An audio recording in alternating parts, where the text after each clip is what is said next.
প্রণাম জানিয়ে আমি একটি কবিতা আবৃত্তি করছি। বেলু, সুবোধ সরকার। আমি একটি কোনায় দাঁড়িয়ে দেখছিলাম দুটি ছেলে গেরুয়া বসন পরে মন্দিরের সিঁড়ি মুছছিল। এত মন দিয়ে আমি কাউকে সিঁড়ি মুছতে দেখিনি। এত ভালোবাসা দিয়ে আমি কাউকে ধুলো তুলতে দেখিনি। সিঁড়ি নয়, যেন জননীর ত্বক থেকে ধুলো তুলছিল।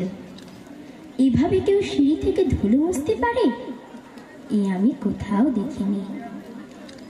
স্থিতপ্রজ্ঞ মহারাজকে জিজ্ঞাসা করলাম, এই ছেলে দুটি কে? মহারাজ মৃদু হেসে বললেন, একজন নিউক্লিয়ার ফিজিসিস্ট আর একজন IBM এর 6 লাখ টাকার চাকরি ছেড়ে এখানে এসেছে। সিঁড়ি ধুতে এসেছে। যে সিঁড়ি দিয়ে মানুষ উপরে ওঠে তা যেন পরিষ্কার হয়। মহারাজ চলে গেছেন। সন্ধ্যা নেমে আসছে গঙ্গায়, আমার ভিতরেও নামছে সন্ধ্যা। সারা পৃথিবীতে এত সিঁড়ি, সিঁড়িতে সিঁড়িতে এত দাগ, এত ক্রোধ, এত অপমান।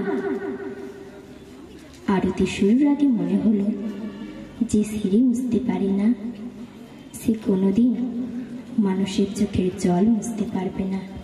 নমস্কার।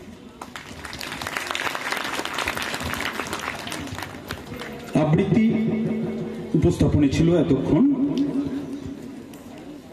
গোদাধর অভ্যুদয় কেন্দ্রের ছাত্রী ও যুব প্রতিনিধি সায়ন্তী কুণ্ডু। আবৃত্তির বিষয় বেলুর। সায়ন্তীকে অনেক শুভেচ্ছা এবং সায়ন্তীর উপর ঠাকুরমা স্বামীজির অশেষ কৃপা বর্ষিত হোক প্রার্থনা জানাই।